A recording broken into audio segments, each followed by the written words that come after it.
네, 안녕하세요. 이거 좀 이상한데? 왜 이거 할 때마다 이러지? 얘가. 앞에 수업 때?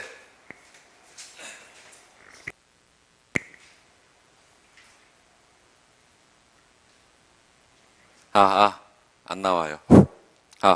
네. 괜찮네. 아, 아, 괜찮아요? 괜찮죠? 네. 땡큐. 없었으면 어쩔 뻔했어. 오늘 그 개방경제 8장 하겠습니다. 개방경제 총 수요 부분인데, 이제 뭐 국제경제학을 선택으로 하시는 분들은 뭐 쉬운 내용이지만, 이게 일반행정이나 다른 뭐 교육행정이나 뭐 이게 안 하신 분들은, 잘 해야 되고요. 내용, 이 교과서, 이게 쉬운 내용만 지금 있는데요. 이걸 어떻게 좀 이제 실제 문제에 쓰는지 내용 정리를 먼저 하고 그 다음에 문제를 보고 이렇게 하겠습니다. 251페이지 보면 크게 이제 국제수지 환율 이 내용이 있고요. 그 다음에 먼델 플레밍 모형 이 세 가지가 있어. 무슨 얘기냐면 첫 번째 밸런스 오브 페이먼트 국제수지론이라는 게 있고요. 두 번째 환율 결정 이론 환율론이 있고 세 번째 먼델 플레밍 모형 이렇게 세 개로 지금 구성이 되어 있습니다. 이 파트는. 근데 국제수지가 거기 그 처음에 국제수지 부분 있잖아요. 국제수지가 기본적으로 경상수지와 자본수지로 구성이 되어 있어요. 국제수지는 커런트 어카운트 경상수지 혹은 이게 NX라고 쓰기도 하고요. NX는 네트 엑스포트예요. 그래서 경상수지하고 그리고 요 KA 이걸 이제 캐피탈 어카운트도 이제 CA인데 요 CA의 경상수지와 구분하기 위해서 자본수지를 KA라고 씁니다. 그리고 이 자본수지를 다르게 또 어떻게 표현하냐면 캐피탈 플로우에서 CF 이렇게 쓰기도 해. 캐피탈 플로우. 그래서 이 종합수지는 종합수지. 지금은 이제 종합수지라는 용어 자체는 이론상으로만, 다시 말하면 강학상으로만 사용되지 종합수지라는 표현을 잘 안 쓰긴 한데요. 이 경상수지와 자본수지 합을 국제수지라고 이렇게 말한다. 그리고 이 국제수지는 요게 제로면 국제수지 균형이고요. 제로면 균형이고 요게 0보다 크면 보통 이제 이걸 흑자라고 표현하고 흑자. 그리고 이거보다 작으면 적자라고 이렇게 표현한다. 그래서 국제수지 흑자, 적자, 균형. 물론 균형이 아닌 것은 불균형이기 때문에 국제수지 흑자가 불균형일 수도 있고 적자가 불균형 둘 다 이제 균형이 아닌 것은 물론 불균형입니다. 요 흑자, 적자 합은 뭐 불균형이죠. 여기서 우리가 중요하게 다뤄야 될 것은 경상수지에 관한 것입니다. 요 경상수지. 물론 이제 뒤에 가면 이자율 평가 이런 거 보면서 자본수지 얘기도 하지만 이 경상수지가 지금은 첫 번째는 여기 국제수지에서는 핵심이에요. 경상수지는 기본적으로 수출해서 수입을 뺀 건데 이 책은 X-Q 이렇게 쓰고 있지만 보통은 수입을 임포트의 약자로 M이라고 쓰고요. IM이라고 보통 씁니다. 그러니까 보통 이제 수입을 M이라고 많이 써. 여기는 Q라고 좀 쓰고 있는데요. 뭐 Q라고 써도 상관은 없지만 통용은 이렇게 보통 이렇게 X- 수출해서 엑스포트 그리고 임포트 수입 수출에 수입을 뺀 것을 순수출 이렇게 말하고 수출에 수입을 뺀 걸 뭐라고요? 순수출. 이게 사실은 이제 경상수지라는 개념은 순수출 금액이지 그냥 수출에서 수입을 뺀 게 아닙니다. 다시 말하면 이제 가격이 여기 다 포함이 돼 있어야 돼. 근데 이제 단순하게 그렇게 봤을 때 이걸 경상수지라고 이렇게 표현한다고 생각하면 되겠고, 그 국제수지가 뭐냐? 252페이지 다음 페이지 넘어가 보면 국제수지표에 의하면 밑줄 보세요. 첫 번째는 모든 국제거래는 경상계정과 밑줄 경상계정과 자본금융계정으로 분류된다. 그 경상계정에다가 저기 뭐예요? CA, Current Account. 그리고 자본금융계정, 이게 이제 자본수지라고 생각하면 되겠습니다. KA 이렇게 써놓으면 되겠어. 두 개로 분리가 된다. 그 캐피탈 어카운트 이렇게 돼 있죠? 물론 국제수지표는 복식부기의 원리에 의해서 작성되는데 밑줄 그으세요. 복식부기 원리. 이 복식부기 원리에서 가장 중요한 이 회계 원칙은 뭐냐면 대변과 차변이 있고요. 대변과 차변이 있고 대변의 합과 차변의 합은 항상 같습니다. 그러니까 작성을 할 때 대변에 한 번 기록하면 차변에도 한 번 기록을 해서 항상 양자가 같게 만드는 게 복식부기의 원리인데 그렇게 써놔요. 끌어내서 대차균형의 원리. 대차균형의 원리. 대변과 차변은 항상 같다. 우리가 조금 있다가 뭘 볼 거냐면 한국은행의 대차 대조표를 볼 거예요. 그건 자주 나옵니다. 한국은행의 대차 대조표가. 그래서 그 대변과 차변의 합은 항상 같은 것을 우리가 확인할 수가 있어요. 물론 국제수지표도 그렇게 구성이 된다 이 말이죠. 그래서 복식부기의 원리 밑줄 그어놓고 대차균형의 원리, 대변과 차변의 합은 항상 같다.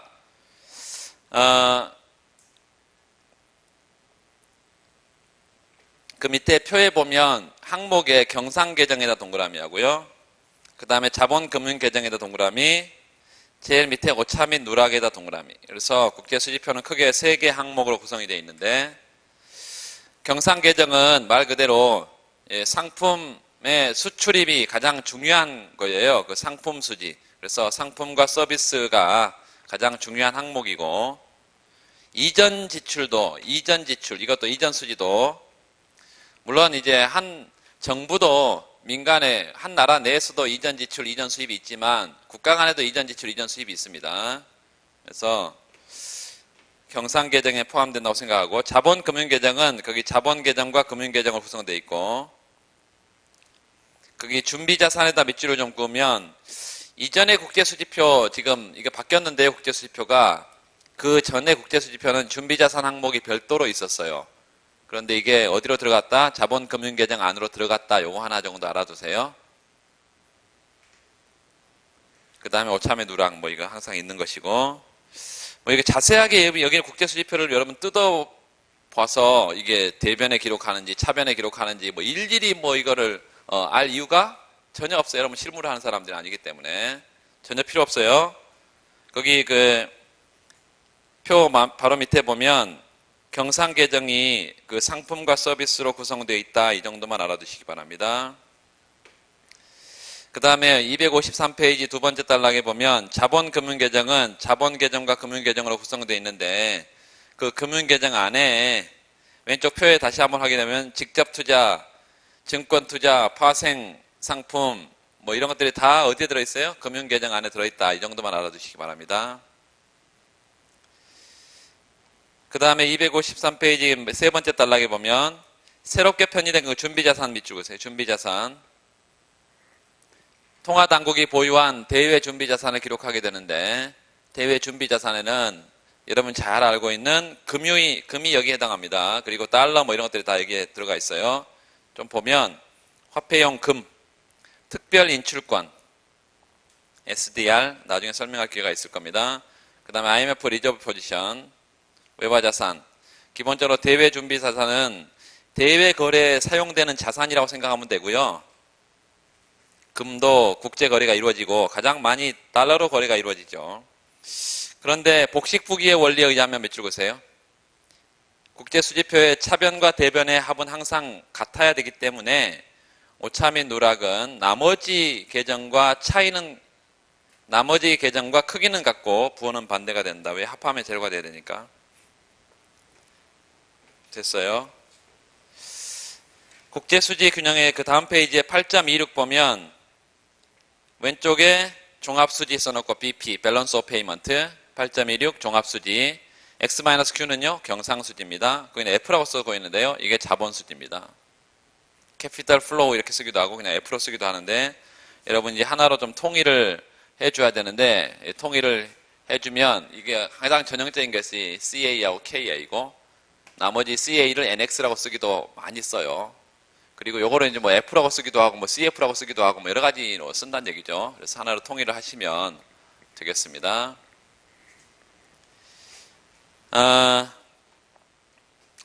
그리고 그 밑에 잘 나와 있죠. 지금 X-Q는 순수출이고 F는 순자본, 자본 수지가 들어오고 나가는 거죠. 그래서 순자본 유입인지 유출인지 이거는 F만 보고는 알 수가 없습니다. 그 뒤에 BP가 0이면 국제수지 균형 상태고 밑줄, BP가 0보다 크면 흑자고 0보다 작으면 적자다. 이걸 모르는 사람은 없고, 그 다음에 가는 게 중요한데요. 8.27 그 식이 갑자기 어디서 튀어나왔느냐, 그 8.27 바로 위에 한 두 줄만 식을 적겠습니다. 개방경제 국민소득 항등식이라는 게 있어요. 뭐가 있다고? 개방경제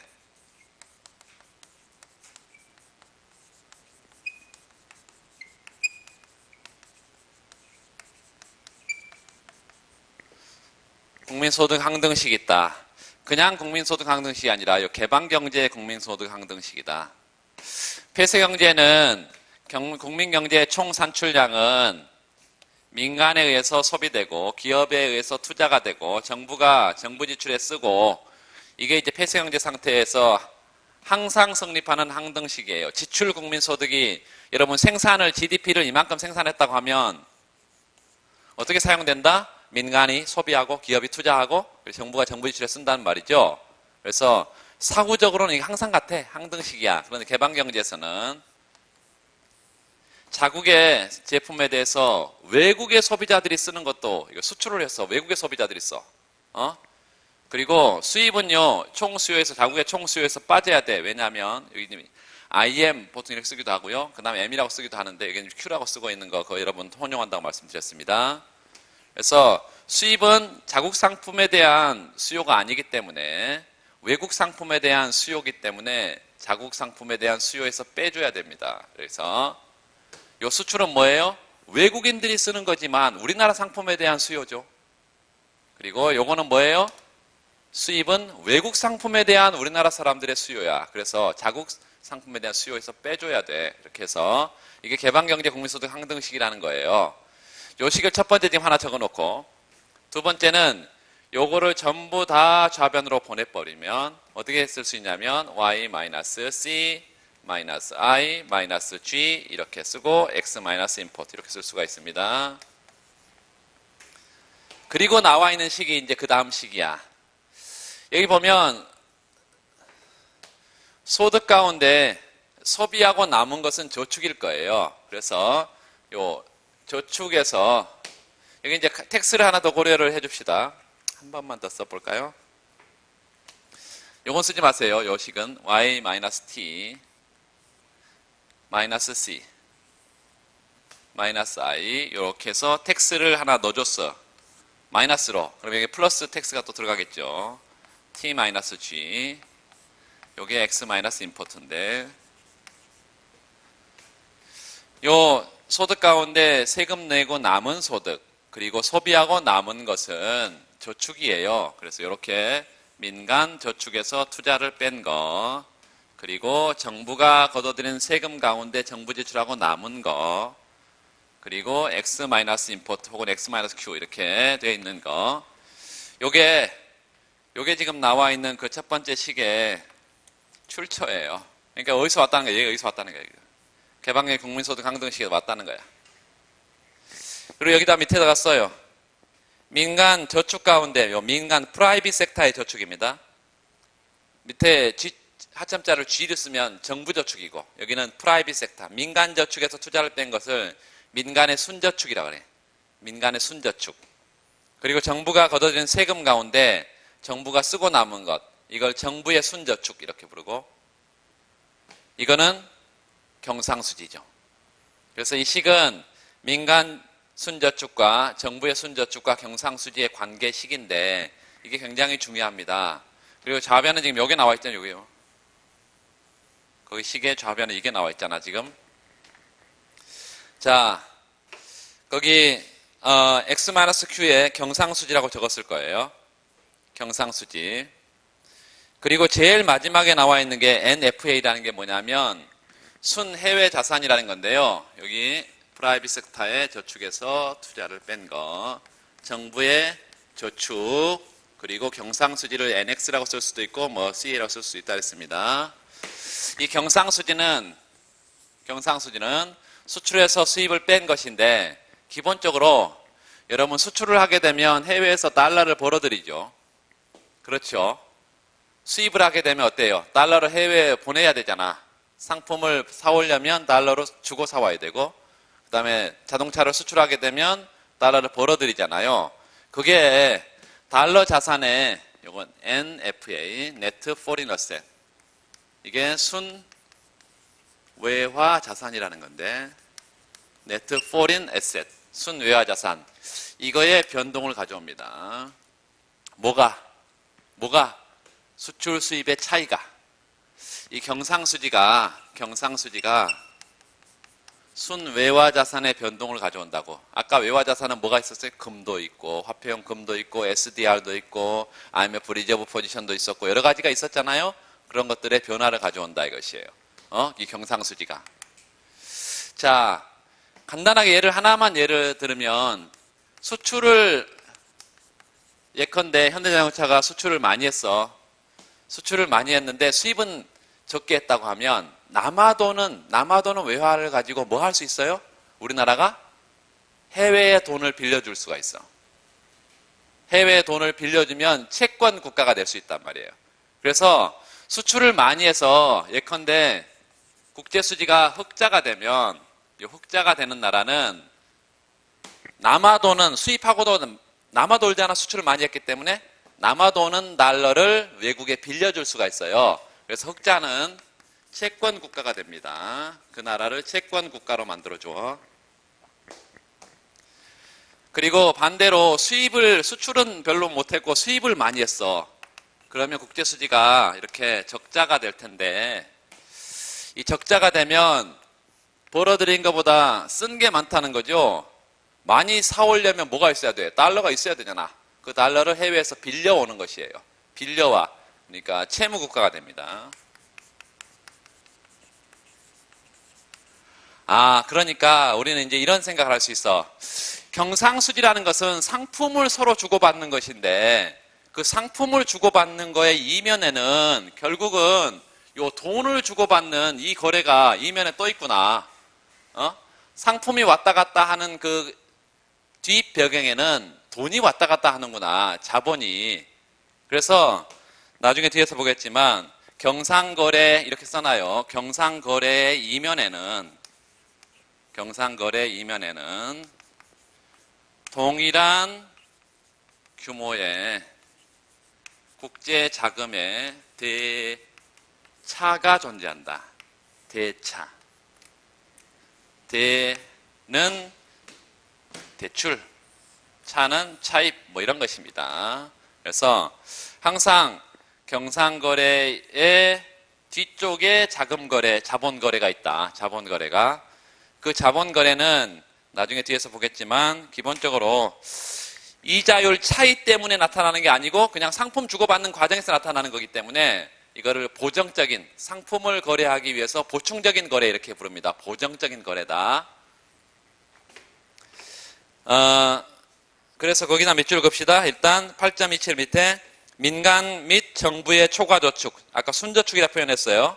순저축이 순수출 경상수지 흑자와 똑같고, 이것은 결과적으로 뭘 가져온다? 경상수지 동그라미하고 그 뒤에 뭘 가져와? 순해외 자산의 변화를 가져온다. NFA 앞에는 AF는요 에셋인데 foreign asset, 외화 자산이고요. LF는 뭐죠? F는 foreign이고요. liability. 그래서 해외 자산, 해외 부채의 차이를 순외화 자산이라고 이렇게 부른다. 순외화 자산의 변동을. 그래서 그 앞에 거는 신경 쓸 필요 없이 NFA 이거 알아야 됩니다. 순외화 자산의 변화다. 흑자면 순외화 자산이 증가하고 적자면 순외화 자산이 감소한다. 이렇게 생각을 해두시면 될게요. 그 다음에 8.28에 거기다 별표를 합시다. 8.18 별표. 거기에 나와 있는 게 이제 중앙은행 대차대조표인데 오른쪽에 보세요. 자산 항목과 부채 항목이 있죠? 자산과 부채 항목이 있어요. 그 순외화 자산, 이거 순외화 자산은 이렇게 요게 나오기 전에 요거 굉장히 중요합니다. 잘 해야 돼요. 중앙은행의 대차 대조표인데 그 대조표를 가지고 뒤에 나오는 뭐 중화개입, 비중화개입 뭐 이런 것들을 다 할 거란 말이에요. 이 대차 대조표는 자산 항목과 부채 항목으로 구성이 되어 있고 자산 항목과 부채 항목으로 구성이 되어 있고 이 자산은 외화 표시 자산, 뭐 달러 이런 거예요. 위안화 이런 거예요. 엔화 이런 거다고. 외화 표시 자산이 있어요. 그리고 부채에도 외화 표시 부채가 있어. 달러 차입을 하면 달러 표시 부채가 있을 것이고, 뭐 엔화로 차입하면 엔화 표시 부채가 있을 것이고, 그리고 여기 이제 국내 자산도 있어요. 국내 자산. 그리고 국내 부채도 있겠죠.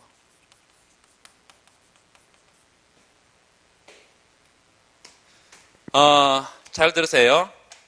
요거를 foreign asset 이렇게 부르고 이걸 foreign liability 이렇게 부릅니다. 요건 domestic asset이고 domestic liability 국내 부채 이렇게 불러요.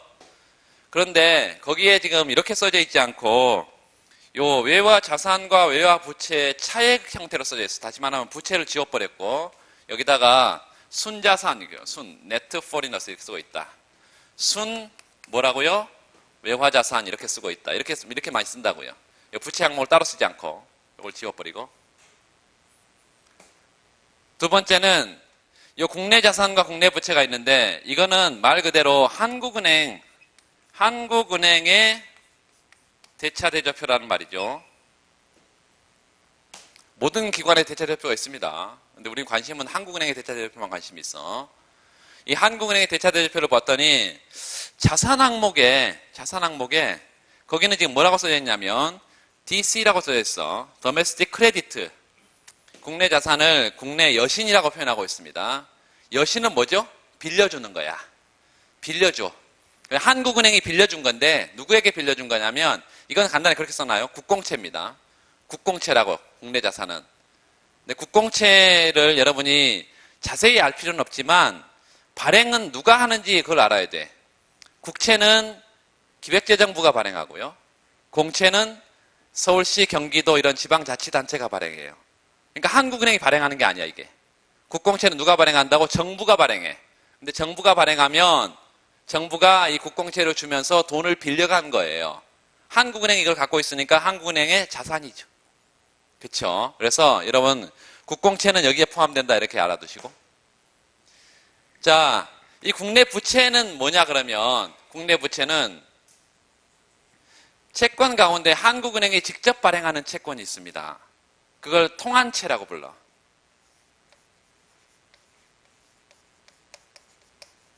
통한채. 통화안정채권. 통화안정채권.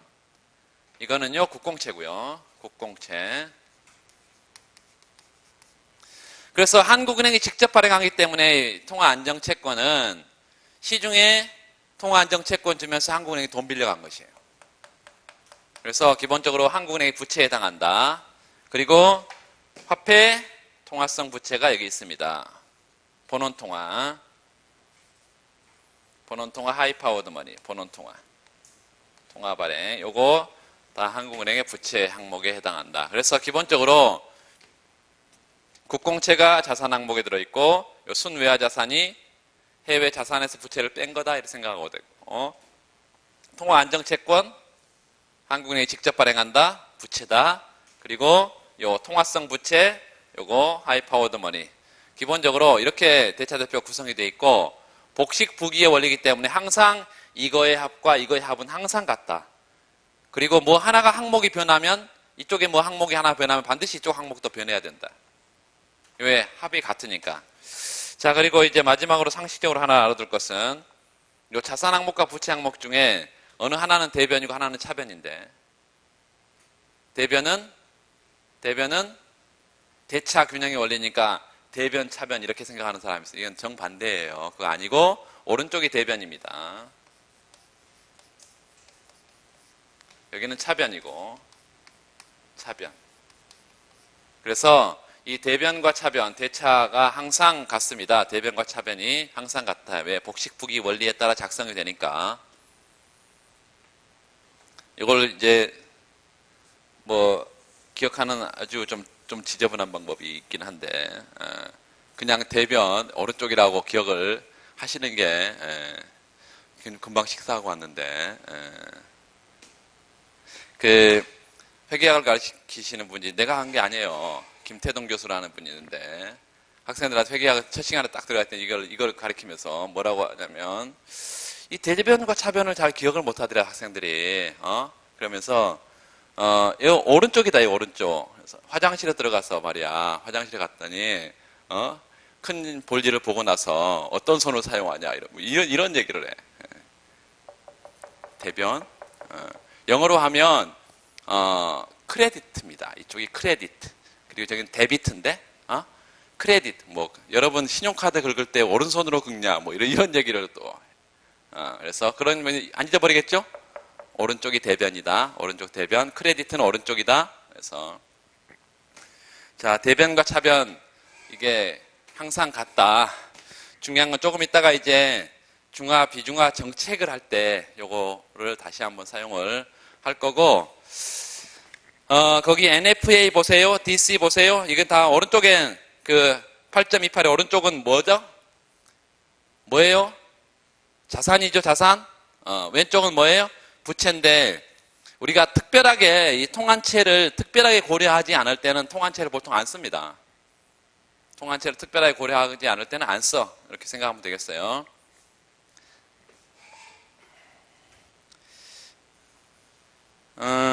그렇게 정리를 해두고 넘어가면 되겠습니다. 뭐 아주 간단하게 지금 나와 있는데 뒤쪽 가면 나중에 중화 비중화 정책들 보면서 이 얘기가 또 나옵니다. 두 번째 환율 봅시다. 환율 257페이지 환율 보면 두 나라 화폐의 교환 비율이다. 환율 오른쪽에 나와 있죠. 두 나라 화폐의 교환 비율인데 이 화폐의 교환 비율은 그 두 번째 줄에 보세요.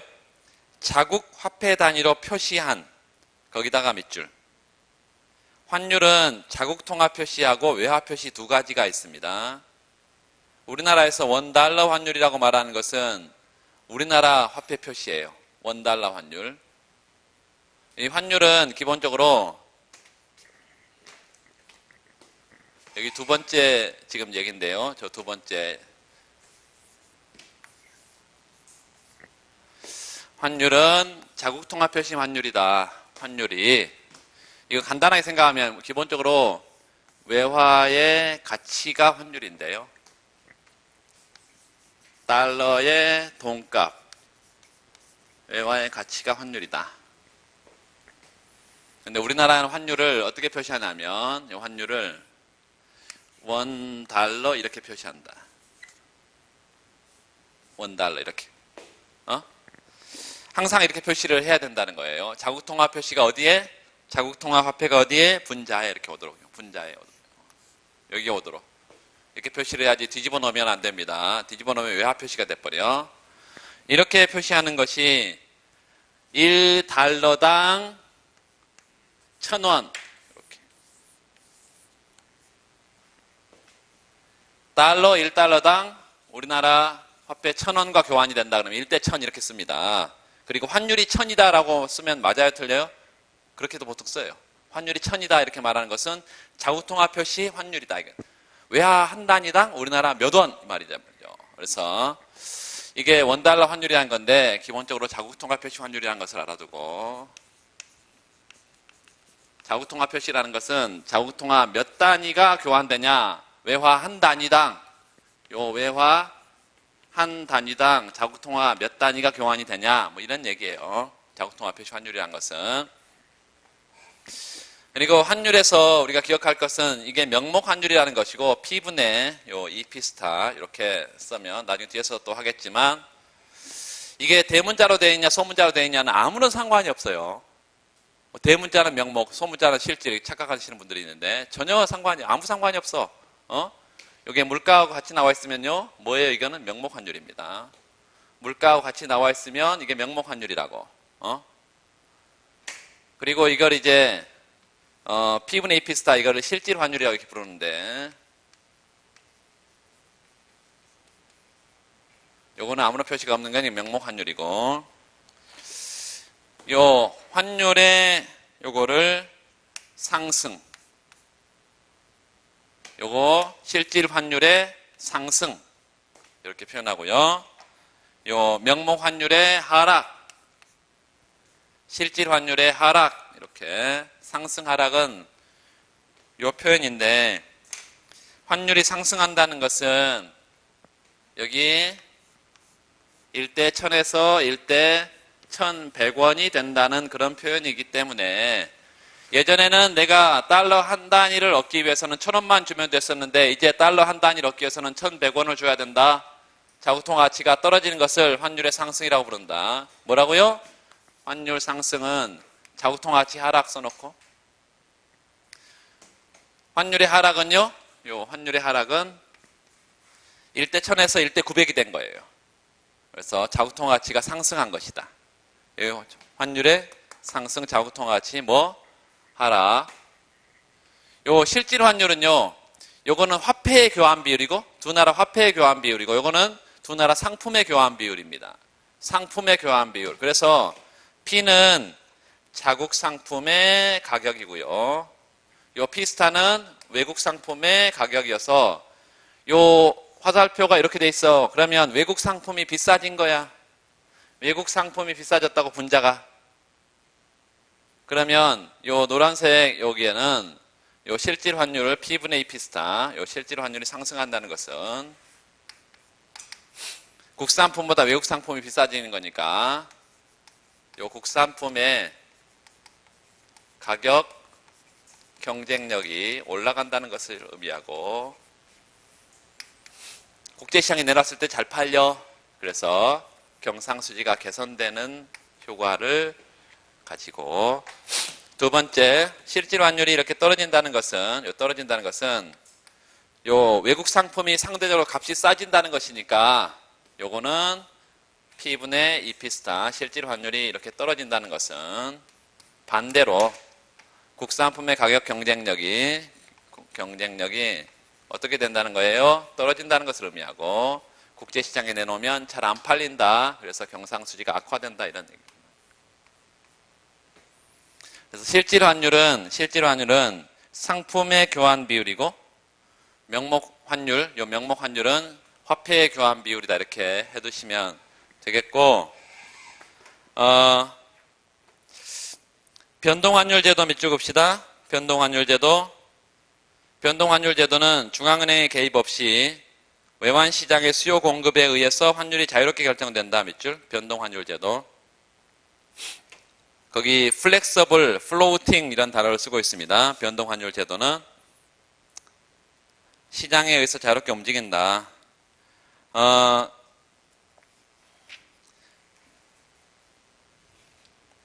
뒤에 넘어가 보시면요, 그 그래프가 한 개 나와 있는데요. 그래프. 거기 가장 단순한 환율 결정 이론입니다. 거기다 그래프에다 별표를 해두고, S에다가 외환의 공급, D에다가 외환에 대한 수요, 일반적으로 가격 결정 원리와 똑같이 수요 공급에 의해서 균형 환율이 정해진다는 것이에요. 일반적인 가격 결정 원리가 우리가 PQ 평면에 수요 공급 곡선을 그리자는 것처럼, 여기는 EQ 평면에 수요 공급 곡선을 그려서 균형 환율이 결정된다. 이렇게 말하고 있습니다. 외환의 공급, 그래서 써놨잖아요. 외환의 공급에다가 상품의 수출 이렇게 씁시다. 상품의 수출은 외환의 공급 결정 요인이에요. 그 다음에 수요 곡선에다가 상품의 수입.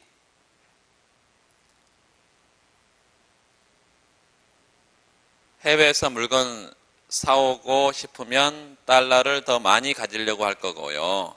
그 다음에 상품을 수출하면 외환의 공급량이 늘어서 외환의 수요 공급 이렇게 변하고, 거기 D0에서 D1으로 갔는데 왜 갔을까요? 상품의 수입이 늘었으니까. 뭐 이런 예를 들 수 있어. 거기서 보니까 왼쪽에 거기 경제 여건의 변화로 외환에 대한 수요가 증가할 경우 그랬는데 외환에 대한 수요가 언제 느나요? 외환에 대한 수요가 언제 늘어요? 상품을 더 많이 수입하고자 할 때. 근데 그 상품을 더 많이 수입할 수 있는 경제 여건은 어떤 경제 여건이에요?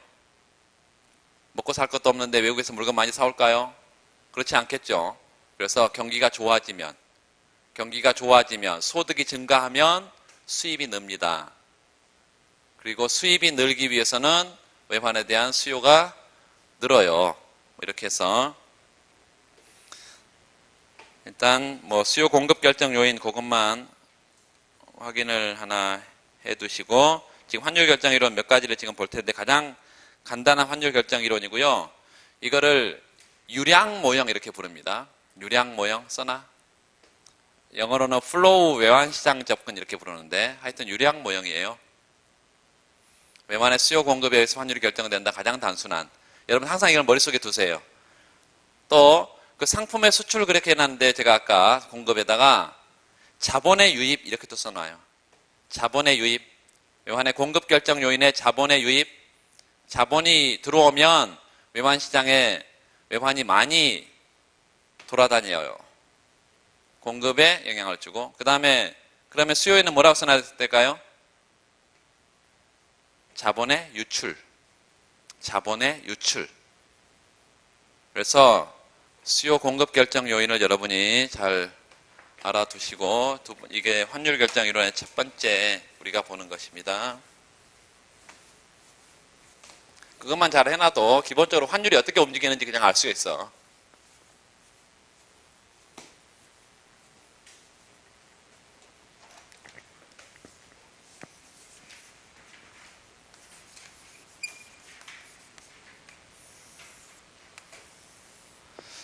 외환의 가격 그리고 거래량 평면에 외환에 대한 수요 곡선, 외환의 공급 곡선 이렇게 있고요.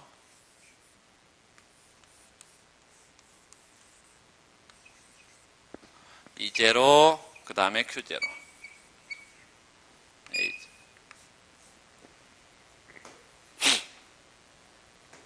자,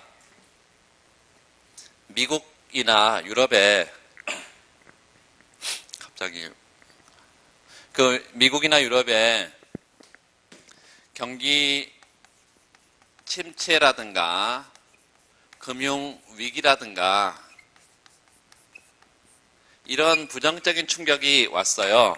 선진국에 금융 위기라든가 또 유럽의 재정 위기라든가 이 경기 침체 충격이 왔어. 혹은 일본의 장기 불황이 계속되고 있어. 20년 장기 불황이.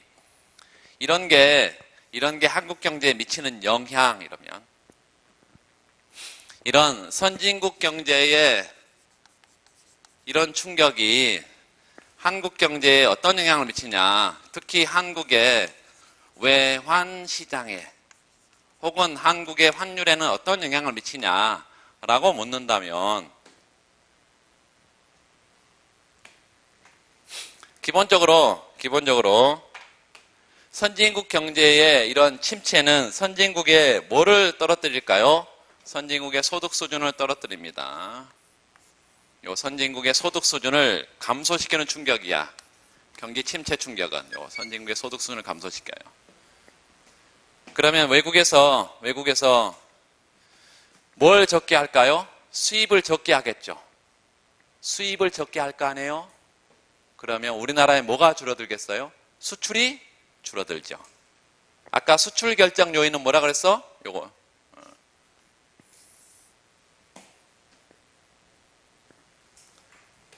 상품의 수출이 줄어들겠죠. 이렇게. 그래서 환율은 이렇게 상승하게 될 것이다. 이렇게.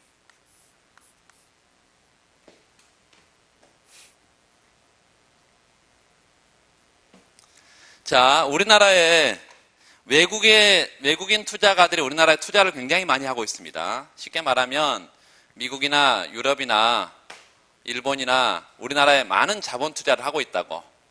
그런데 한반도에 자꾸 북한이 미사일을 날리고 핵 위기가 가중되면 이거를 이제 대북 리스크가 커졌다고 보통 얘기하는데요.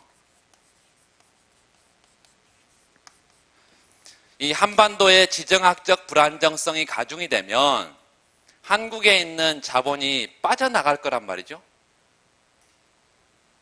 그리고 해외에서 한국으로 자본이 잘 들어오질 않아. 그래서 이 대북 리스크가 커지게 되면 외환의 수요에 영향을 줄까요? 외환의 공급에 영향을 줄까요? 한국에 있는 자본이 빠져나가는데 그 자본이 원화가 그냥 빠져나가 버리는 게 아니라 이게 뭘로 바뀌어서 빠져나간다고? 달러로 바뀌어서 빠져나가요. 그래서 달러에 대한 수요가 급증하고 요게 요렇게 수요가 이렇게 커지면서요. 환율의 요점에서 요런 점으로 환율의 상승을 가져옵니다. 그러니까 기본적으로 외환의 수요 공급에 어떤 영향을 미치는지만 알면 환율에 어떤 영향을 줄지를 알 수가 있다는 거예요. 우리가 예측할 수 있어. 물론 이제 환율 결정 이론들이 정교한 환율 결정 이론들이 있지만 그 뒤에 바로 보게 될 구매력 평가라든가 이자율 평가라든가 이런 것들이 있지만 그거 가져오지 않아도 기본적으로 환율의 변화 방향을 알 수가 있다는 얘기입니다. 거기 구매력 평가설 좀 보시면 259페이지. 구매력 평가설이란 밑줄. 환율이 각국 화폐의 구매력의 물가 수준의 비율에 의해 결정된다는 이론입니다. 그 구매력 평가설은 거기다 경상수지의 동그라미. 경상수지를 중요시하는 관점에서 균형 환율 결정을 설명하는 이론이다. 이 구매력 평가설은 자본수지가 전혀 없습니다. 환율 결정 이론인데요. 경상수지만 환율 결정 요인이다. 경상수지에 의해서만 환율이 결정된다는 이론이에요. 국가 간의 상품 교역에 의해서만 환율이 결정된다는 이론이야. 그 뒤에 이자율 평가설, 그 이자율 평가설 이거는 국가 간의 뭐에 의해서만? 자본 거래에 의해서만 환율이 결정된다는 이론입니다. 그래서 구매력 평가설 옆에 땡땡하고 상품 교역 이렇게 써놓고 상품 교역 그리고 장기 환율 결정 이론 써놔. 장기 환율 결정 이론.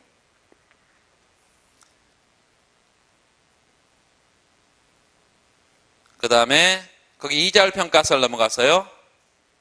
자본 거래 그리고 단기 환율 결정 이론 써놔. 이렇게 물을 수 있어.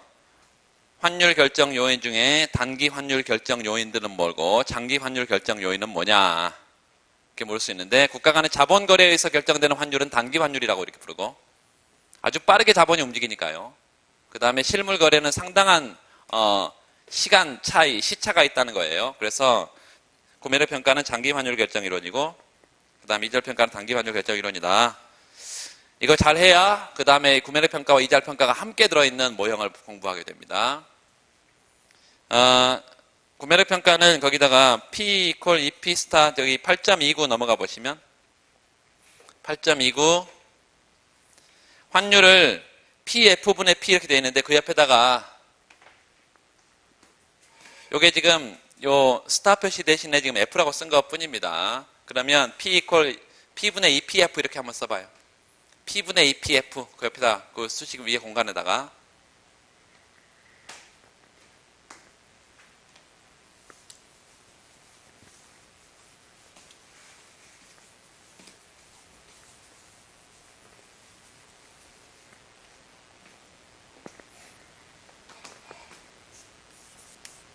Purchasing Power Parity-인데요. 구매력 평가설. Purchasing Power, 구매력이 Parity는 일치한다는 말입니다. 구매력이 일치하는 수준에서 뭐가 결정된다?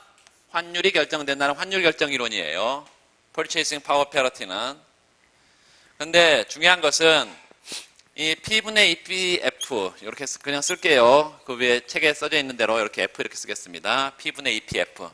혹은 이게 외국 물가인데요. 외국 물가. 보통 스타 표시를 보통 국제경제학 책에서는 하는데 여기 그렇게 돼 있으니까 그냥 그렇게 쓸게요. P분의 EPF. 이게 뭐라고? 국산품. 이게 뭐라고요? 외국 상품.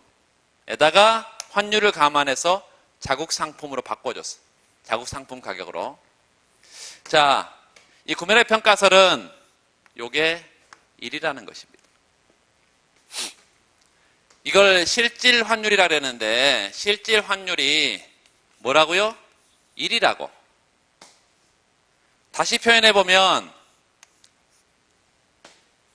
요 P를 우변으로 보내면 P equal EPF 이렇게도 쓸 수 있어요. 요것도 구매력 평가설입니다.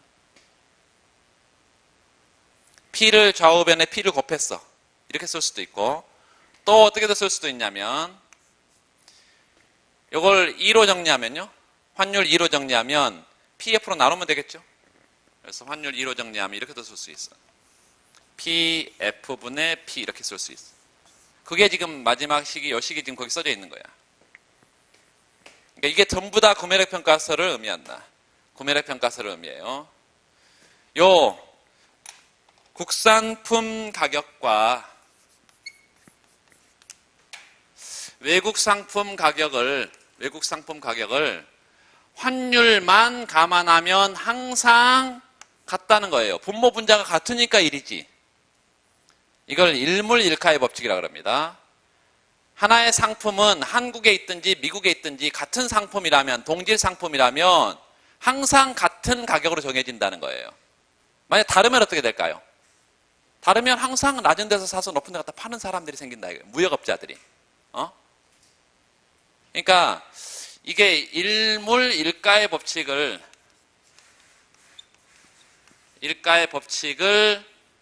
기초로 한다. 하나의 물건은 하나의 가격으로 결정된다. 이게 항상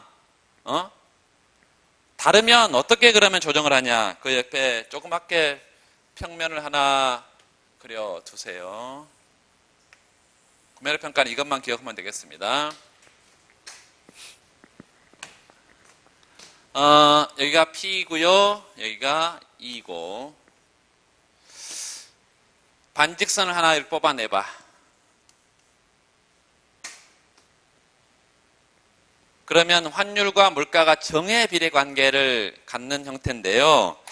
요 중에 자 보세요. 요 환율과 물가가 이렇게 정의 비례 관계를 갖는 형태란 말이죠. 외국 물가가 만약에 주어져 있다면 환율과 물가가 항상 정의 비례 관계를 가져. 이걸 우리가 그래서 P equal EPF 이런 구매력 평가의 궤적이다 이렇게 한번 해보면 요거는 P equal EPF니까 요게 이제 각도가 탄젠트 세타 값이 PF가 됩니다.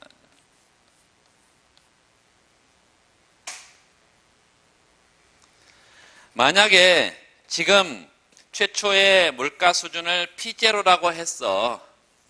그러면 구매력 평가가 성립될 때의 환율 수준은 E0예요.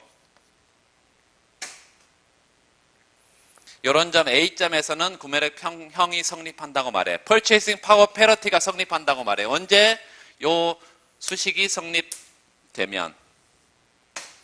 그런데 만약에 이런 점으로 이탈하게 되면 어떠냐? 이탈하게 되면 방금 예를 들어서 지금 A점에서는 P하고 EPF가 같아요. 그러니까 구매력 평가가 성립해. 그런데 B점에서는 지금 어떤 상태냐면 B점은 환율이 E1 수준이라면 E1과 구매력 평가가 성립되는 수준은 이렇게 될 텐데 다시 말하면 환율이 E1이라면 물가가 P1이 돼야 구매력 평가가 성립하는데 물가가 훨씬 더 높죠 지금. 따라서 B점에서는 이런 상태의 지금 불균형이에요. 이렇게. 우리 이런 생각을 해보자. 아까 구매력 평가는 일물일가의 법칙을 기초로 한다 그랬어요. 그래서 어디에 있든지 그 제품 가격이 같아. 그런데 지금 제품 가격이 다르네요. 이렇게. 국산품이 어때? 훨씬 비싸요. 외국 상품은 훨씬 싸. 그러면 국제시장에 내놓으면 국산품은 잘 팔리겠어요? 안 팔리겠어요? 비싸니까 안 팔리겠지. 외국 상품은 값이 싸니까 잘 팔리죠. 그래서 경상수지가 수출은 잘 되고요. 수출은 안 되고 수입은 많아지니까 경상수지가 적자가 되겠습니다. 뭐라고? 경상수지 적자. 경상적자는 외환시장의 수요와 공급에 어떤 변화를 가져오냐면 수출은 안 돼, 수입이 많아. 그러면 외환을 살려는 사람들이 많겠죠. 외환시장에 추가 수요가 발생합니다. 공급은 수출에 의해서 공급이 되고 수입에 의해서 수요가 되는데 수입하는 애들이 훨씬 더 많기 때문에 외환에 대해서는 추가 수요가 발생하고 외환의 가격이 뭐라고요? 환율입니다. 외환의 가격이 환율이야. 그러면 이런 불균형 상태가 되면 결국은 이 환율이 올라가서 이게 균형을 회복한다는 거예요. 이게 아주 빠른 속도로 회복이 된다, 이것이. 아주 빠른 속도로 회복이 돼. 일물일가의 법칙 상.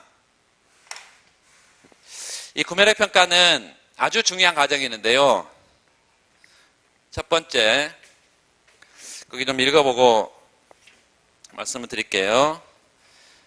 우리나라 예를 들어서 거기 나와 있습니다. 구매력 평가설은 경상수지를 중요시하는 관점에서 균형 환율 결정을 설명하는 이론이고, 밑줄 그으세요. 교역이 자유로운 상황에서 거기다 밑줄 긋고, 두 나라 간에 아무런 상품 교역에 있어서 장벽이 없다. 이거. 밑줄 긋고 무역 장벽이 없어요. 259페이지 구매력 평가설의 첫 번째 단락입니다. 거의 교역이 자유로운 상황에서 밑줄 긋고 상품 교역 과정에서 아무런 거래 비용이 없다는 것입니다. 거래 비용이 없다. 그래서 똑같은 동일한 재화의 시장 가격, 동일한 재화라고 되어 있는데요. 밑줄 긋고 동질 재화입니다. 같은 상품이야. 같은 상품. 시장 가격은 유일하다. 시장 가격은 하나로 정해진다. 어디에 있으나 똑같다. 이게 일물일가의 법칙이다. 그걸 전제로 한다고 되어 있어요. 그래서 구매력 평가에서는 제일 중요한 것은 국가 간 상품 교역에 의해서만 환율이 결정된다. 두 번째, 상품 교역 과정에서 거래 비용이 전혀 없다. 근데 실제로 거래 비용이 전혀 없나요? 한번 보세요. 현대자동차가 물건 소나타 한 대 만들었어. 미국 수출하려고 그러네. 먼저 뭐 해야 돼? 어떤 거래 비용이 들까요? 배로 싣고 가야 되잖아요. 굉장히 많은 운송비가 듭니다. 두 번째, 열심히 싣고 가다가 소말리아 근처에서 누굴 만나버릴 수가 있어? 해적을 만나버릴 수 있어. 그래서 격지자나 거래는 항상 이 보험을 듭니다. 수출 보험을 들어.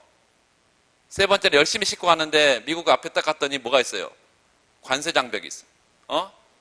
이 관세, 비관세 장벽들이 있다고. 그래서 현실은 굉장히 많은 거래 비용이 존재하는데 거래 비용이 전혀 없다라는 가정을, 아주 엄격한 가정을 두고 있다. 여러분 좀 알아두시고요.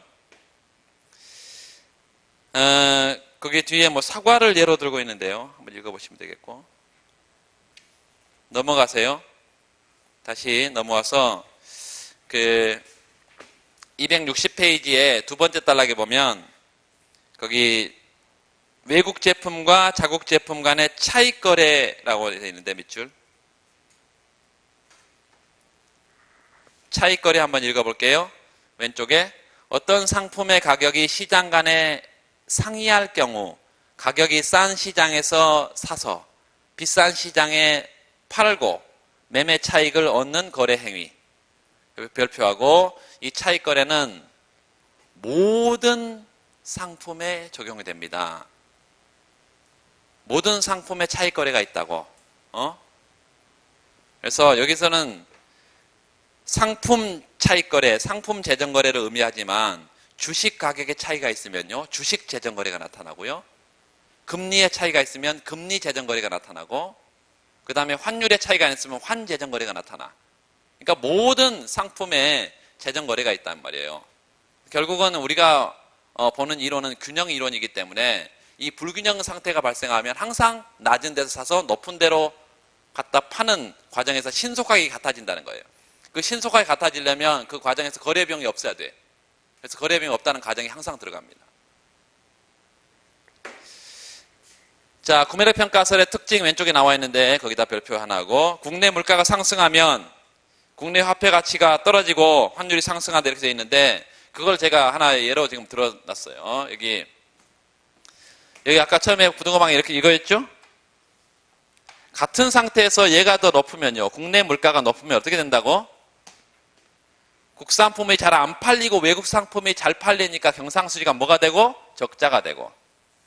그 과정에서 달러에 대한 수요가 공급보다 많으니까 달러의 가격이 상승하고. 이 환율 상승은 아까 뭐라 했어요? 환율 상승은 여기 외환의 가치가 올라가고 자국통 가치는 떨어지는 거예요. 그래서 방금 그거를, 그래서 물가하고 환율은 항상 정의 비례 관계를 갖는데 구매력평가서를 그 옆에다가 다시 한번 써놓으세요. P equal EPF 써놓고 P equal EPF 써놓고 이렇게 화살표로 이렇게 해놔요. 물가가 상승하면 결국은 환율이 상승합니다. 물가가 상승하면 환율 상승한다.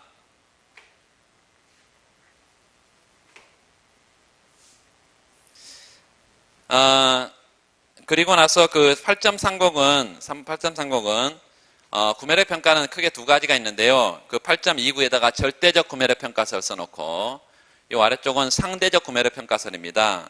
상대적 구매력 평가설은 거기에 그 왼쪽에 쓰세요. 환율의 변화율, 좌변이 뭐라고? 환율의 변화율. 그 다음에 오른쪽에 첫 번째 항목은 물가 상승률인데 자국 물가 상승률. 그리고 오른쪽 두 번째 항목은 외국 물가 상승률이죠. 그래서 이 환율의 변화율이 양국의 물가 상승률의 차이에서 결정된다는 게 구매력 평가설인데 상대적 구매력 평가설이라고. 자, 절대적 구매력 평가설은 요거라 그랬어요. 요게 절대적 구매력 평가설이야. 이렇게도 쓸 수 있다 그랬어요.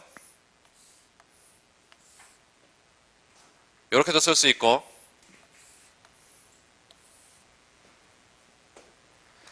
그런데 여기다가 로고를 취해서 간단하게 상대적 구매력 평가설이라는 것을 우리가 도출할 수가 있는데요. 그거 기억만 하면 되겠습니다. 자, 실질 환율이 요 P분의 EPF가 1인 게 절대적 구매력 평가설인데 1이 아니라 요 K라는 상수값이라는 게 상대적 구매력 평가설이에요. 절대적 구매력 평가설은 모든 상품 가격이 우리나라에 있든 미국에 있든 다 같아진다 그러니까 이거 너무 엄격한 가정이다 이 말이에요. 일물일가의 법칙이. 그래서 좀 상수값이다. 1대1로 같지는 않다라는 것이에요. 어느 정도 비율로 같다는 것이지. 그래서 요거를 로고를 취해서 미분을 해버리면 로고를 취하면 요 곱은 뭐로 나온다고? 덧셈으로 나오고 요 분수는 뭐로 나온다고? 마이너스로 나온다. 그래서 로고를 취하면 어제 했는데요. 요거 로고를 취하고 미분하고 요거 로고 취하고 미분하고 요거 로고 취하고 미분하면 다 변화율로 바로 쓸 수 있다 그랬죠. 그래서 이게 환율의 변화율 플러스 외국 물가의 변화율 마이너스 여기 뭐예요? 자국의 물가의 변화율. 우변은 뭐가 됐어? 이거 로고를 취해버리면 상수가 lnk 이렇게 될 텐데 lnk 무슨 값인지 모르지만 그것도 미분해버리면 뭐가 돼요? 제로가 돼버리지. 제로. 그래서 결과적으로는 이 환율의 변화율은 넘어가면 자국계 요거 이제 간단하게 쓰겠습니다. 요건 뭐예요? 자국의 물가 상승률. 요건 뭐예요? 외국의 물가 상승률. 그래서 파이 자국의 물가 상승률, 외국의 물가 상승률 이렇게 쓸 수가 있겠어요. 그래서 환율의 변화율이 양국의 물가 상승률 격차에서 결정된다. 그리고 이 환율의 변화율도 간단하게 이렇게 씁니다. 해트를 이렇게. 환율의 변화율이 뭐라고? 양국의 물가 상승률 격차에서 결정된다는 것이 상대적 구매력 평가설이다. 이렇게 알아두시고요. 자, 구매력 평가설이 현실에 잘 맞냐 안 맞냐 그게 이제 마지막 단락에 나와 있습니다. 거기다 별표로 하고 구매력 평가설의 한계 첫 번째 구매력 평가설이 그러나 실제 외환시장에서 환율 결정 원리를 모두 정확하게 설명할 수 있는 건 아니다. 그 이유는 뭐냐? 몇 가지 가정들이 비현실적이다. 첫 번째 밑줄 보세요. 재화의 교역이 자유롭다는 구매력 평가설의 가정과는 달리 실제로는 많은 나라들이 아직도 관세 관세 등 무역 장벽을 쌓고 있다. 그래서 아까 거래 비용이 많다고 제가 말씀드렸잖아요. 거래 비용이 전혀 없다는 가정이 비현실적이다. 두 번째, 각 나라에서 생산하는 상품이 완전 동질적인 상품일 수가 없다 이 말이에요. 소나타 이런 얘기하고 있습니다. 읽어보시면 되겠고. 세 번째, 현실에서 일반적으로 비교역제가 존재한다. 밑줄. 여기 보세요. 환율이 외국의 물가와 자국의 물가의 비율에 의해서 결정된다는 게 구매력 평가 환율이에요. 그런데 이 물가를 어떻게 정하냐면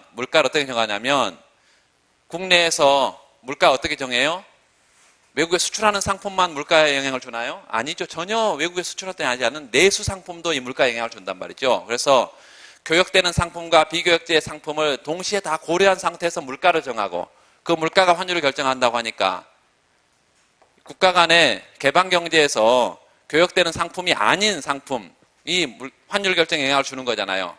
그래서 구매력 평가 환율은 실제 환율을 정확하게 반영하지 못한다. 그 비교역제 존재 밑줄. 비교역제는 거기다 밑줄 걸어놓으세요. 국가 간의 이동이 용이하지 않은 상품이고 주로 서비스 상품인데 이게 기본적으로 물가에 영향을 주고 환율에 영향을 줘버리니까 구매력 평가 환율은 실제 환율과 괴리될 수밖에 없다. 이런 얘기고요. 이자율 평가설, 그 밑줄 긋읍시다. 이자율 평가설. 그 구매력 평가설이 경상수지를 중요시하는 관점에서 환율을 설명하는 이론이라면 이자율 평가설은 어디? 자본수지의 동그라미. 자본수지. 그리고 그 이자율 평가설에다가 하나 더 써놓으세요. 국제 단기 자본의 이동 원리. 국제 단기 자본의 이동 원리. 국가 간의 모든 자본 이동은 다 이자율 평가로 설명할 수가 있습니다. 국가 간의 모든 자본 이동은 다 이자율 평가로 설명할 수가 있다. 그 밑에 이자율 평가서는 국가 간의 자본 이동에 아무런 제약이 없는 경우 밑줄. 아까 상품 거래에 아무런 제약이 없다는 게 구매력 평가설이었어요. 그런데 여기 자본 거래에 아무런 제약이 없다. 그럼 다 밑줄 긋고 자본 거래 비용이 없다는 것입니다. 자본 거래 비용이 없다. 캐피털 트랜잭션 코스트가 없다. 또 이렇게 말씀을 드릴게요.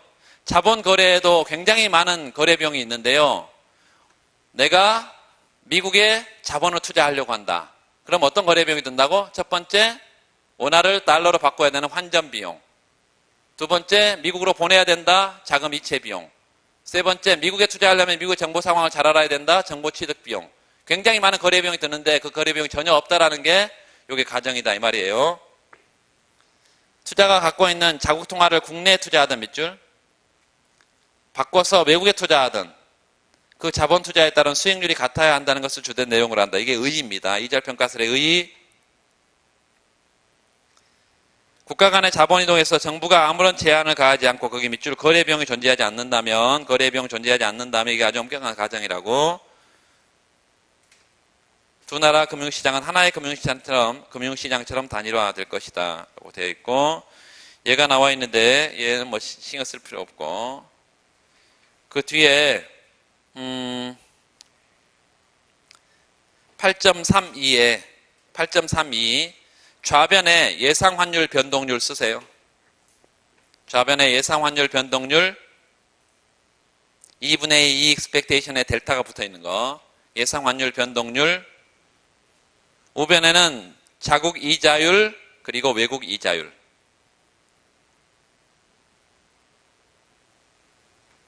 이게 이자율 형식입니다.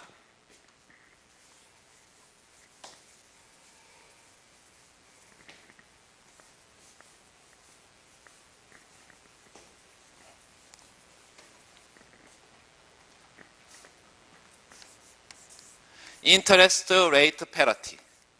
패러티가 똑같아. 구매력 purchasing power 패러티. 인터레스트 레이트 패러티. 이자율 평형식. 이자율 평형 정리. 이건데요. 이건 이자율이 패러티 일치한다는 것입니다. 이자율이 일치하는 상태에서 뭐가 결정된다? 환율이 결정된다는 이론이에요. 이자율이 일치한 상태에서 환율이 결정된다는 이론이다. 환율 결정 이론이고, 여기서 가장 중요한 것은 국가 간의 자본 이동이 완전히 자유롭고 자산이 완전 대체적이라면, 국가 간의 자본 이동이 완전히 자유롭고 뭐가 없어서, 거래비용이 전혀 없어서, 정부가 아무런 통제가 없고, 자산이 완전 대체적이라면,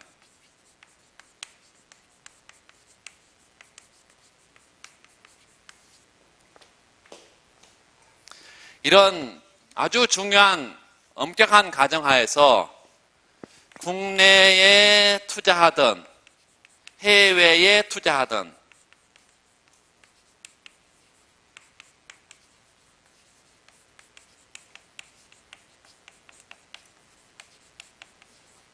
결국은 이 투자 수익률이 일치한다는 이론입니다. 투자 수익률이 일치한다. 물론 국내 투자하면 수익률은 그냥 이자율 R로, 채권 투자하면 이자율 R이 그냥 튀어나오지만 해외는 지금 당장 투자한다 하더라도 1년 동안 혹은 6개월 동안 투자 기간이 있기 때문에 보통 이걸 예상 수익률이라고 보통 얘기해요. 예상 수익률. 그래서 국내 투자 수익률과 해외 투자 수익률이 일치한 상태에서 균형 환율이 정해진다는 것이 이자율 평형 정리고, 이자율 평형 정리는 국가 간의 모든 자본 이동을 다 설명할 수 있다는데 일단 이렇게 씁시다. 국내 이자율은 해외 이자율 플러스 예상 환율 변동률, 요거 E expectation 마이너스 E. 그러니까 요거를 방금과 같이 쓴 거구나. 델타 E 이렇게 분자를 쓴 거구나. 이거 예상 환율 변동률이에요. 방금 쓴 거요. 똑같은 식입니다. 이게 국내 채권의 투자 수익이고요. 요게 해외 채권의 투자 수익이에요. 이게 방금 위와 같은 이런 조건 하에서 항상 얘가 같아진다는 게 요 이자율 평형 정리고요.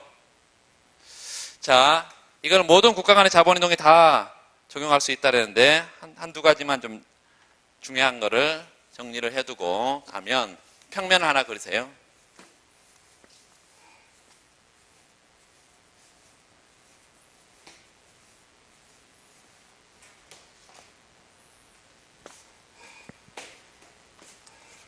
그리고 요거 와서 몇 군데 체크만 하고 그냥 가겠습니다. 이 R 평면이에요. 여기 보면 투자 수익을 결정하는 변수들은 굉장히 많아. R도 있고 RF도 있고 이 예상 환율도 있고 E도 있고 뭐 여러 가지가 있는데 이걸 뭐 2차원 평면에다가 두려면 나머지는 다 곡선 자체가 움직이도록 하고 이 변수는 두 개밖에 나올 수가 없죠. 2차원 평면에서는. 요 국내 채권의 수익률 이자율은 환율하고는 전혀 상관이 없어. 국내 투자할 때는 환율하고 전혀 상관이 없기 때문에 전혀 영향을 받지 않는 국내 채권의 수익 함수가, 이걸 뭐라고? 국내 채권, 국내 투자 수익 함수. 국내 투자 수익 함수. 국내 이자율 영향을 받습니다. 해외 투자 수익 함수. 얘는 이거 다시 한번 쓰면 어떻게 쓸 수 있냐면 여기가 RF 플러스 2분의 expectation 마이너스 1 이렇게 쓸 수 있기 때문에 환율이 상승하면요. 분모값이 상승하면 전체값은 떨어지게 돼 있어. 환율 상승하면 전체값은 떨어지게 돼 있다고. 그래서 환율에 대해서 역역관계가 있습니다. 해외 투자 수익 함수. 그 국내 투자 수익 함수와 해외 투자 수익 함수가 맞아 떨어진 상태가 균형 환율이란 얘기예요.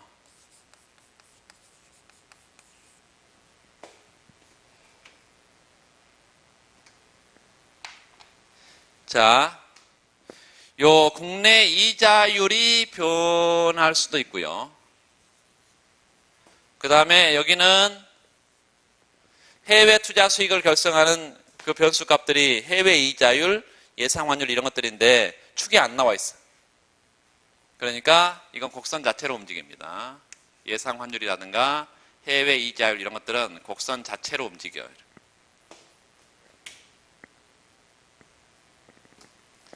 예를 뭐 여러 가지 예를 들 수 있는데요. 예를 들어서 한국은행이 지금 우리나라 경기가 워낙 나쁘다.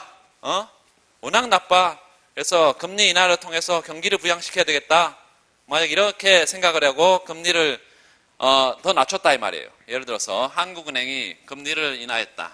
써요. 한국은행의 금리 인하.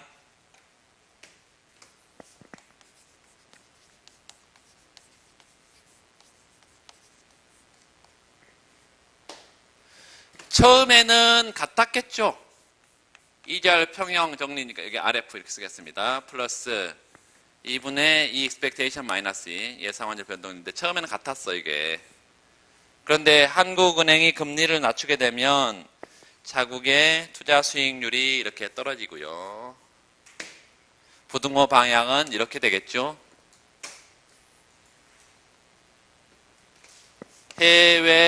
한국보다는 해외 투자 수익이 상대적으로 증가하겠죠. 이게 투자 수익률이니까. 그러면 투자가들은 국내 투자보다는 해외 투자를 더 늘리겠죠. 해외 투자가 상대적으로 더 증가하겠죠. 그러면 자본이 우리나라에서 해외로 빠져나가죠.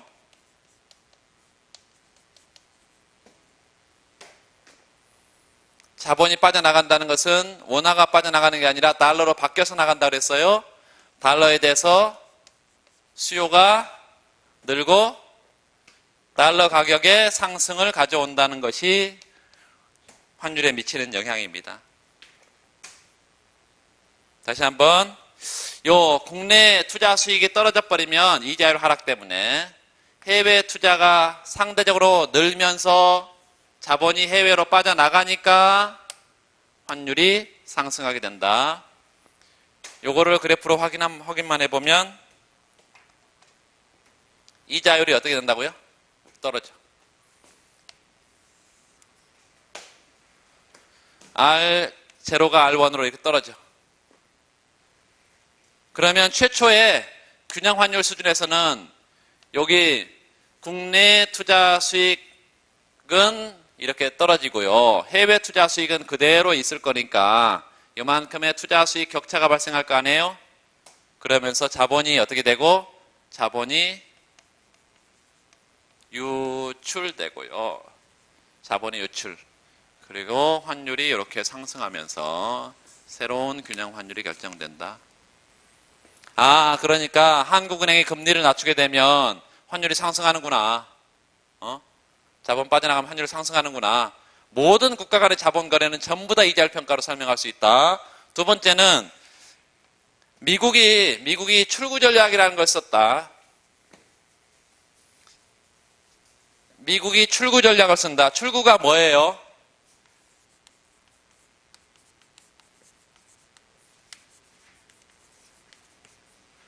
이걸 exit strategy 이라는데, exit strategy.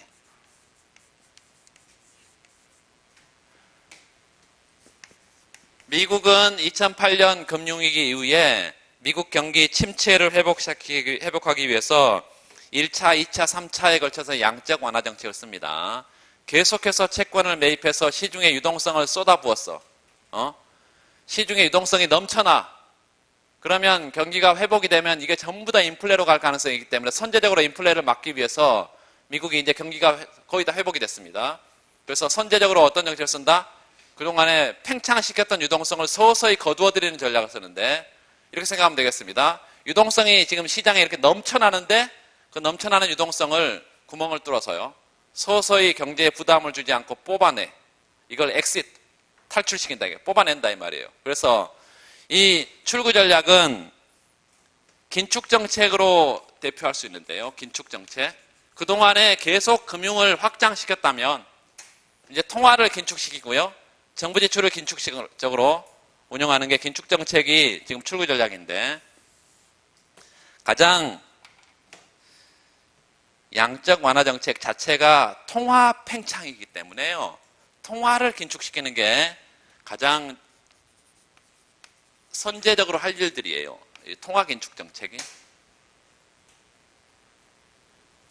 그렇다면 이 통화 긴축은 미국은 어떻게 통화 정책을 쓰냐면, FRB가 연방준비제도 이사회가 금리를 인하시킴으로써 통화 정책을 씁니다.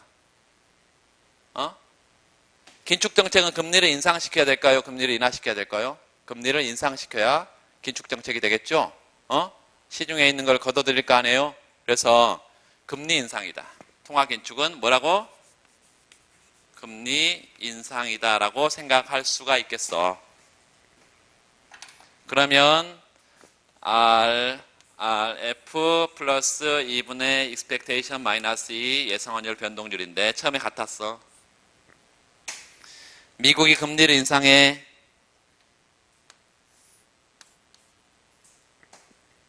그러면 부두고막 이렇게 되면서 결론은 요 방향은 똑같네요. 방향은 미국의 투자 수익의 상대적인 증가, 미국의 투자 증가, 그러면 한국으로부터 미국으로 자본이 빠져나가 환율 상승하고 뭐 이렇게 될 텐데 그래프로 그리면요. 뭐가 움직여야 돼? 얘가 움직여야 되죠. 얘가 움직여야 되죠. 그래서 평면 하나 그려서 제가 움직이는 것을 그려놓고 좀 쉬겠습니다. 여기가 ER 평면이고요. 국내 투자 수익 함수는 그대로 국내 이자율 수준에서 수직이고 해외 투자 수익 함수가 이렇게 있는데요. RF. 이자율이 처음에 미국의 이자율이 R0였다가 R0F. 뭘로? 이자율이 R1F로 이렇게 올라가면 0F가 1F로. 뭐 때문에? 이자율 상승 때문에. 최초의 균형 환율 수준에서는 국내 투자 수익보다 해외 투자 수익이 훨씬 더 높아서 결과적으로 이렇게 최초의 A점에서 이런 점 B점으로 환율 상승이 나타나겠다 이렇게 말합니다. 미국의 출구 전략에 따른 한국의 외환 시장에 미치는 영향이 이렇습니다. 출구는 지금 이제 미국 경기는 충분히 회복이 돼서 출구 전략을 사용할 만한 그런 경제 상황이지만 대외 여건이 좋지 않기 때문에 브렉시트 물론 거의 지금 이제 그 효과가 거의 안정화되고 있는 것 같습니다. 그 다음에 중국의 장기적인 지금 성장률 둔화, 일본의 침체 뭐 이런 것들이 아직 회복되지 않고 있기 때문에 조금 뒤로 미룬 것 같아요. 여러분 이제 올해 늦어도 9월 이전에는 9월쯤에는 출구 전략을 쓸 것입니다. 미국이. 그래서 그때 가면 금리를 인상할 거라고요. 미국의 금리 인상이 한국 경제에 미치는 영향 그럼 이렇게 가면 되겠습니다.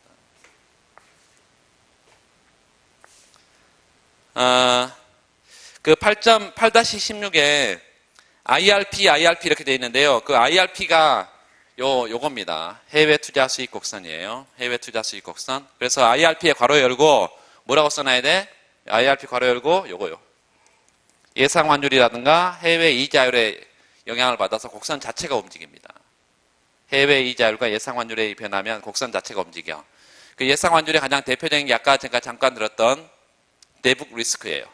한반도의 지정학적 불안정성이 커지게 되면 예상 환율은 올라갈까요? 떨어질까요? 올라가야 되지. 왜? 한국에 부정적인 충격이 발생하게 되면 한국 경제에 대한 비관적인 기대가 나타나고 자국통화 가치는 어때? 떨어져야 되지. 그래서 예상 환율이 상승하게 됩니다. 대북 리스크는 뭐라고? 예상 환율 상승 때문에 똑같이 이것처럼 여기로 가고요. 환율이 상승한다. 그러니까 예상 환율 상승이 실제 환율을 상승시키잖아요. 이걸 뭐라고 한다? 환율의 자기 실현적 기대다. Self-fulfilling expectation. 자기 실현적 기대. 대북 리스크가 있다. 지정학적 불안정성이 가중된다. 한국 경제가 이상하다. 이렇게 생각을 하면 예상 환율 상승이 실제 환율 상승을 가져온다. 그걸 어떻게 표현한다고요? 이렇게 표현하네요.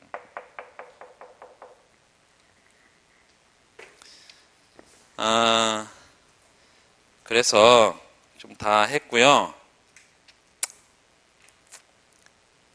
잠깐 쉬고 그 264페이지에